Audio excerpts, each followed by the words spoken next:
Hello, this is video 6. I'm trying, my best to speak. I'm very shaky. I've been going through, having trouble to get my meds. The worker has been for about a year. I get meds every 2 weeks, and they do on purpose to withhold my meds close to a week, so I can't take a full dosage, and then it messes me up to be able to make it to the clinic, and then I get mad I don't show up. And also been having problems with lower back pain. I have osteoarthritis and rheumatoid arthritis, and it's in my lower back and possibly in the spine. I also have sciatic nerve, so there are times I've got pain so bad that I really can't even just about stand, not enough to walk, to go anywhere. And between that and not having the right amount of meds, and I've had trouble to make my appointments because of that. And and it's been done deliberately, not to have pills. Anyone knows that if you're agoraphobic, you need your meds to get out there, and not giving you a proper amount of meds is not, it's cruel. It's just downright cruel. Even the pharmacists have seen it, and they've seen that, they find it awful that this is being done to me. They do not want, it appears that the clinic doesn't want long-term, and because I'm long-term and because I have a lot of physical ailments, they kind of want to see me leave, but I'm stuck with no place to go because of my limitations, and also my limitation of my medical coverage. It's hard to get someone who will accept it.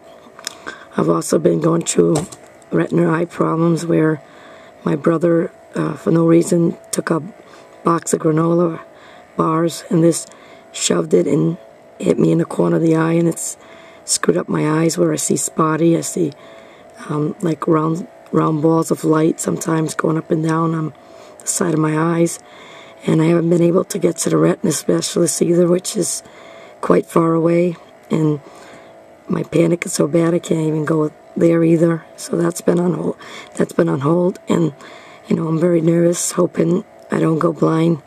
That's the only eye I'm able to see, to read, and now it's all spotty, and in the dark I'm seeing like leopard spots, like hundreds of them. So I don't know what's going to happen with my eye. I'd like to pick up where I left off on the video 5. I did get thrown out of the clinic, of the mental health clinic, and I did file a complaint against the doctor who lied about she lied about what I was diagnosed as.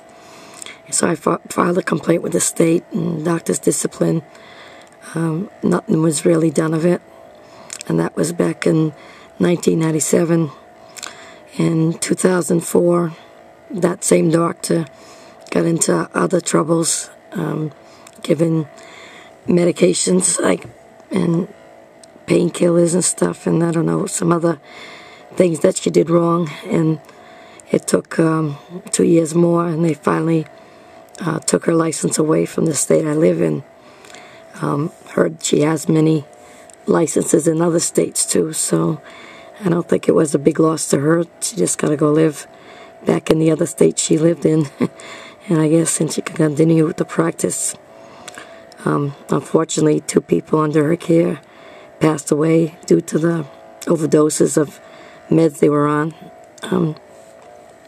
Sad they didn't take action sooner.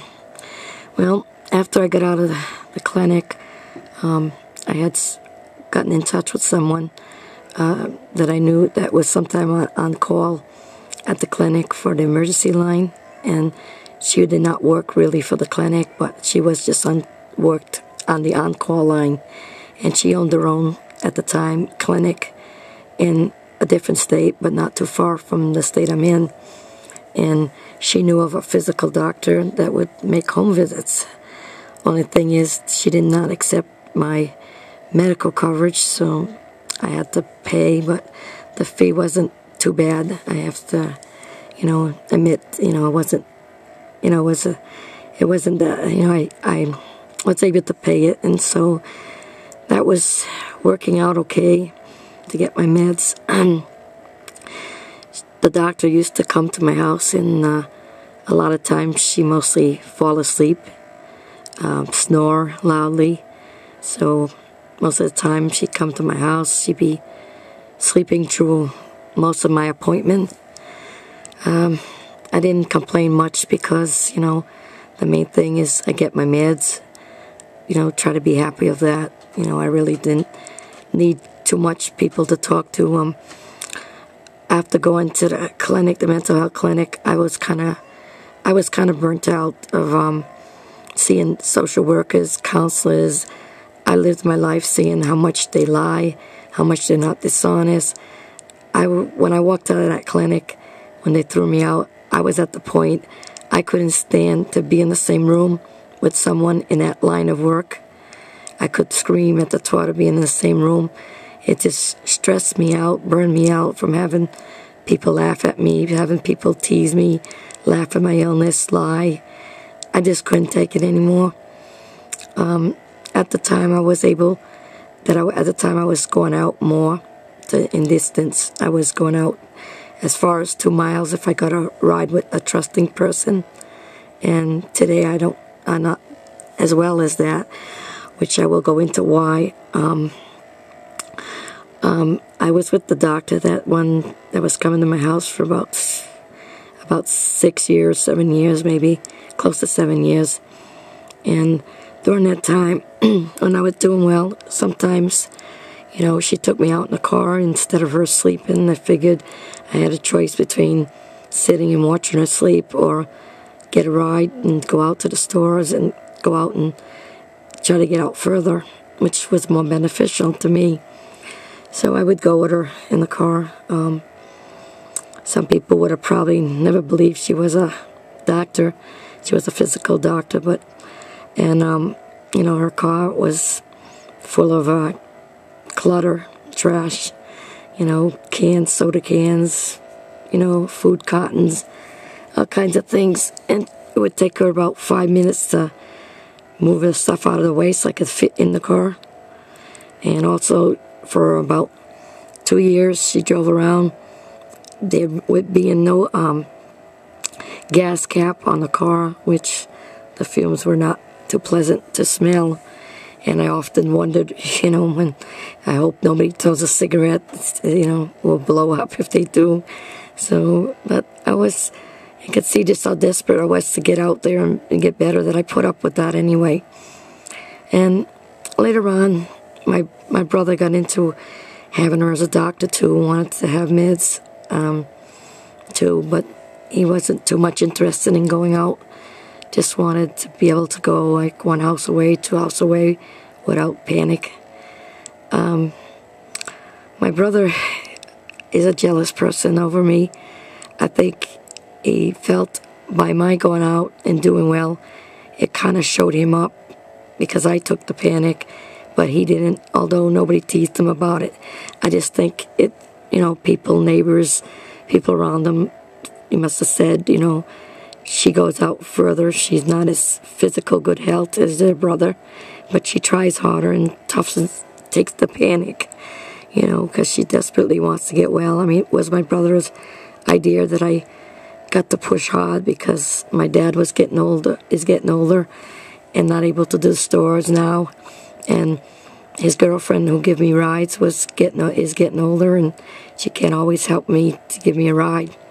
And I can't drive a car because of my eyes.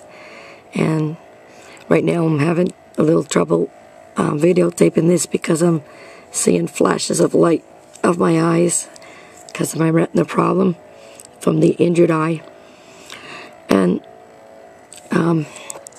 anyway, it's not the first time he turns people against me for no reason. He's got this thing about gossiping and lowering me, and I don't know, when he's done with the person, they hate me and they probably want to kill me.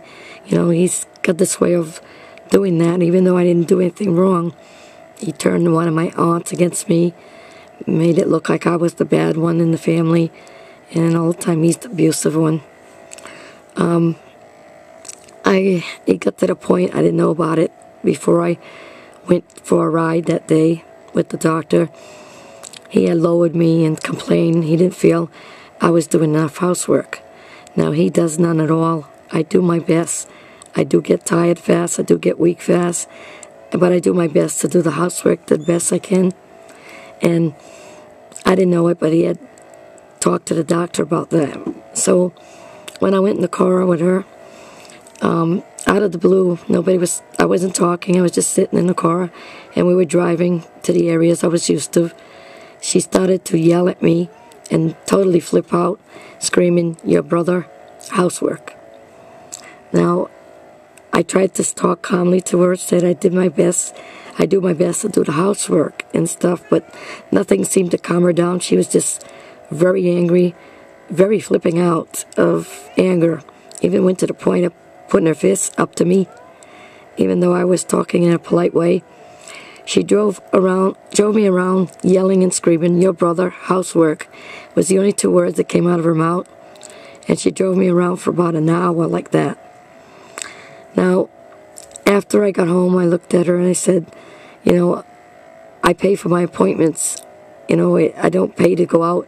I gave her money, but I told her it's not fair to pay for appointments to get screaming and hollering about housework. I'm here to get better with my panic attacks. She got angry and went to swing at me, but I got away and came in my house. Now, previous times when I went to stores, my brother always had negative remarks for me. "Oh, you're not sick. You made it to the store." You know, he always had jealous remarks. He's just a very cruel person all my life, and that's the way it is. I've never been able to move away from him due to not being able to go far, but also financially. I've tried to see if I could file for a Section 8 voucher. They won't allow it because I can't go where they're having when they're having the sign up. I can't make it there. No one can go in my place. They won't let me do it over the phone or through the mail. And that's the only way I could afford an apartment in the vicinity where I can stand a chance to walk to, so I can carry my stuff there, so I could get away from him, and also be able to keep my cats with me, because my cats mean so much to me. They help me a lot in my therapy, in getting me out of bed and helping me cope with, and with comfort that they give me. After that, my panic, I went to go places, and my panic was so bad riding in the car. I've suffered now since 2001 from claustrophobia in cars, which makes the panic very hard, double harder to go out. I also found after that happened, I couldn't make it one street away anymore. The panic came. It was like my whole world just come crashing down.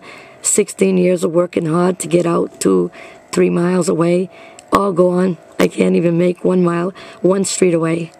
And that's very devastated me. My friends stopped coming to visit me. I wasn't able to go visit them. I don't know why. Maybe felt I was worthless because I couldn't get out like other people to go places, and that didn't help either.